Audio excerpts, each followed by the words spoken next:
ಕ್ರಿಸ್ತನನ್ನು ಪ್ರತಿಫಲಿಸುವಂತೆ ನಿಮ್ಮ ಆತ್ಮಗಳನ್ನು ವಾಕ್ಯದಲ್ಲಿ ಬಲಪಡಿಸುವ ಅನುದಿನದ ಧ್ಯಾನ. ಇಂದಿನ ಧ್ಯಾನದ ಶೀರ್ಷಿಕೆ ದೈವಶಕ್ತಿ ಮತ್ತು ಮಾನವ ಪ್ರಯತ್ನ. ಈ ದಿನದ ದೇವರ ವಾಕ್ಯ: ಯಾಕಂದರೆ ಎಲ್ಲ ಮನುಷ್ಯರಿಗೆ ರಕ್ಷಣೆಯನ್ನುಂಟು ಮಾಡುವ ದೇವರ ಕೃಪೆಯು ಪ್ರತ್ಯಕ್ಷವಾಯಿತು. ನಾವು ಭಕ್ತಿಹೀನತೆಯನ್ನು, ಲೋಕದ ಆಶೆಗಳನ್ನು ತೊರೆದು ಈಗಿನ ಲೋಕದಲ್ಲಿ ಸ್ವಸ್ಥಚಿತ್ತರಾಗಿಯೂ ನೀತಿವಂತರಾಗಿಯೂ ಭಯಭಕ್ತಿಯುಳ್ಳವರಾಗಿಯೂ ಬದುಕಬೇಕೆಂದು ಆ ಕೃಪೆಯು ನಮಗೆ ಬೋಧಿಸುತ್ತದೆ. ತೀತನಿಗೆ 2ನೇ ಅಧ್ಯಾಯ 11 ಮತ್ತು 12ನೇ ವಚನಗಳು. ಕ್ರಿಸ್ತನು ಮಹಾಪರಿಶುದ್ಧ ಸ್ಥಳವನ್ನು ಶುದ್ಧೀಕರಿಸುತ್ತಿರುವಾಗ ಭೂಮಿಯ ಮೇಲಿನ ಅವನ ಆರಾಧಕರು ತಮ್ಮ ಜೀವನವನ್ನು ಎಚ್ಚರಿಕೆಯಿಂದ ಪರಿಶೀಲಿಸಬೇಕು ಮತ್ತು ಅವರ ಗುಣಸ್ವಭಾವವನ್ನು ನೀತಿಯ ಮಾನದಂಡದೊಂದಿಗೆ ಹೋಲಿಸಿ ನೋಡಬೇಕು. ಅವರು ತಮ್ಮ ದೋಷಗಳನ್ನು ನೋಡಿದಾಗ ಸೈತಾನನ ಶೋಧನೆಗಳನ್ನು ಎದುರಿಸಲು, ನೀತಿ ಮಾನದಂಡದ ಪರಿಪೂರ್ಣತೆಯನ್ನು ತಲುಪಲು ಮತ್ತು ನೈತಿಕ ಶಕ್ತಿಯನ್ನು ಹೊಂದಿಕೊಳ್ಳಲು ಅವರು ದೇವರಾತ್ಮದ ಸಹಾಯವನ್ನು ಪಡೆಯಬೇಕು. ಮಾನವ ಕುಲಕ್ಕೆ ಹೊರಲು ತುಂಬ ಕಷ್ಟವೆಂದು ತೋರುವ ಶೋಧನೆಗಳನ್ನು ಅವರು ಜಯಿಸಬಹುದು, ಯಾಕೆಂದರೆ ದೈವಶಕ್ತಿಯು ಅವರ ಮಾನವ ಪ್ರಯತ್ನದೊಂದಿಗೆ ಒಂದಾಗಿರುತ್ತದೆ. ಆಗ ಸೈತಾನನು ಅವರನ್ನು ಜಯಿಸಲು ಸಾಧ್ಯವಿಲ್ಲ. ಬಿದ್ದುಹೋದ ಮನುಷ್ಯರು ದೇವರು ಬಯಸಿದಂತೆ ಮಾನಸಾಂತರ ಹೊಂದಲು ಸಹಾಯ ಮಾಡುವುದಕ್ಕೆ ದೇವರು ಪರಲೋಕಕ್ಕೆ ನೇಮಿಸಿದ ಎಲ್ಲವನ್ನೂ ಮಾಡಲು ಸಮಸ್ತ ಪರಲೋಕವು ಆಸಕ್ತಿಯಿಂದ ಕಾಯುತ್ತಾ ಇದೆ ಮತ್ತು ಸದಾ ಸಿದ್ಧವಾಗಿದೆ. ದೇವರು ತನ್ನ ಮಕ್ಕಳಿಗಾಗಿ ಕೆಲಸ ಮಾಡುತ್ತಾನೆ, ಆದರೆ ಅವರ ಸಹಕಾರವಿದ್ದರೆ ಮಾತ್ರ, ಮತ್ತು ಅವರು ಅದಮ್ಯವಾದ ಶಕ್ತಿಯನ್ನು ಹೊಂದಿಕೊಂಡು ದೇವರ ಚಿತ್ತದಂತೆ ತಮಗೆ ಸಾಧ್ಯವಾಗುವ ಎಲ್ಲವೂ ಆಗುವ ನಿರಂತರವಾದ ಬಯಕೆ ಅವರಲ್ಲಿ ಇರಬೇಕು. ಪರಿಶುದ್ಧವಾದ ಪರಲೋಕದ ಮಾನದಂಡಕ್ಕೆ ಸರಿಹೊಂದುವಂತೆ ಅವರು ತಮ್ಮ ಬಲಗಳನ್ನು ಮತ್ತು ಗುಣಸ್ವಭಾವಗಳನ್ನು ಬೆಳೆಸಿಕೊಳ್ಳಲು ಪ್ರಯತ್ನಿಸಬೇಕು.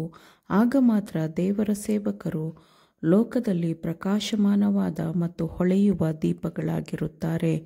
ಆಗ ಅವರು ತಮ್ಮ ಕ್ರೈಸ್ತೀಯ ಜೀವನಕ್ಕೆ ಶಕ್ತಿಯನ್ನು ತರುತ್ತಾರೆ, ಯಾಕೆಂದರೆ ಅವರು ಮೇಲಿನ ಅಂಗಳಗಳಲ್ಲಿ ಪ್ರಕಾಶಿಸಲಾಗುವಂತೆ ತಮ್ಮ ಎಲ್ಲ ಬಲಗಳನ್ನು ದೇವರ ಕೆಲಸಕ್ಕೆ ಬಳಸುತ್ತಾರೆ ಮತ್ತು ಅವರನ್ನು ಉನ್ನತೀಕರಿಸಲು, ಪರಿಷ್ಕರಿಸಲು ಮತ್ತು ಶುದ್ಧೀಕರಿಸಲು ದೇವರು ಮಾಡುತ್ತಿರುವ ಎಲ್ಲ ಪ್ರಯತ್ನಗಳಿಗೆ ಅವರು ಪ್ರತಿಕ್ರಿಯಿಸುತ್ತಾರೆ ಮತ್ತು ಸಹಕರಿಸುತ್ತಾರೆ.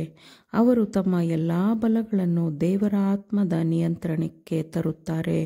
ಅವರು ಆತನ ವಾಕ್ಯವನ್ನು ಅಧ್ಯಯನ ಮಾಡುತ್ತಾರೆ ಮತ್ತು ಅವರ ಧಾರ್ಮಿಕ ಅನುಭವದಲ್ಲಿ ಅವರನ್ನು ಉತ್ತೇಜಿಸಲು, ನಿರ್ದೇಶಿಸಲು ಮತ್ತು ಬಲಪಡಿಸಲು ಮತ್ತು ಮುನ್ನಡೆಸಲು ಅವರು ಆತನ ಧ್ವನಿಯನ್ನು ಕೇಳುತ್ತಾರೆ.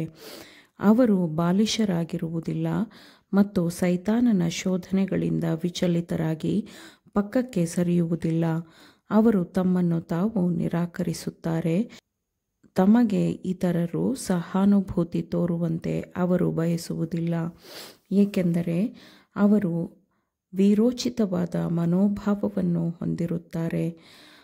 ಅವರು ದೇವರ ವಾಕ್ಯದ ಶ್ರೇಷ್ಠವಾದ ಮತ್ತು ಅಮೂಲ್ಯವಾದ ಸತ್ಯಗಳನ್ನು ಹೊಂದಿಕೊಳ್ಳುತ್ತಾರೆ.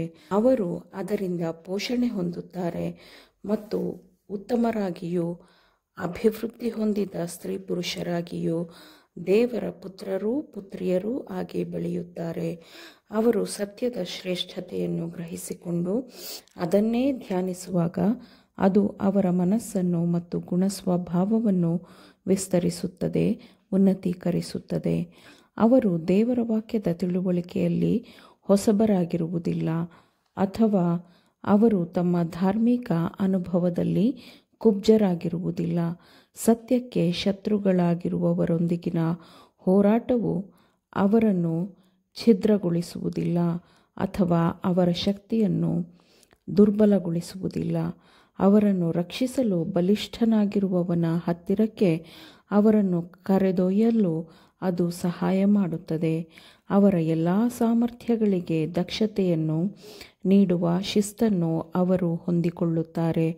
ಕೃಪೆಯಿಂದಲೂ ಸಹಕಾರದಿಂದಲೂ ಪರಲೋಕವನ್ನು ಅವರ ಹತ್ತಿರ ತರಲಾಗುತ್ತದೆ ಮತ್ತು ಅವರು ನಿಜವಾಗಿಯೂ ಲೋಕಕ್ಕೆ, ದೇವದೂತರಿಗೆ ಮತ್ತು ಮನುಷ್ಯರಿಗೆ ಅದ್ಭುತವಾದ ನೋಟವಾಗಿರುತ್ತಾರೆ. ಏಕೆಂದರೆ ಅವರ ಶುದ್ಧತೆ, ಅವರ ಉದ್ದೇಶದ ಬಲ, ಅವರ ದೃಢತೆ ಲೋಕದಲ್ಲಿ ಅವರಿಂದಾಗುವ ಉಪಯುಕ್ತತೆಯಿಂದಾಗಿ ಅವರದ್ದು ಗುರುತಿಸಲ್ಪಟ್ಟ ಗುಣಸ್ವಭಾವವಾಗಿರುತ್ತದೆ.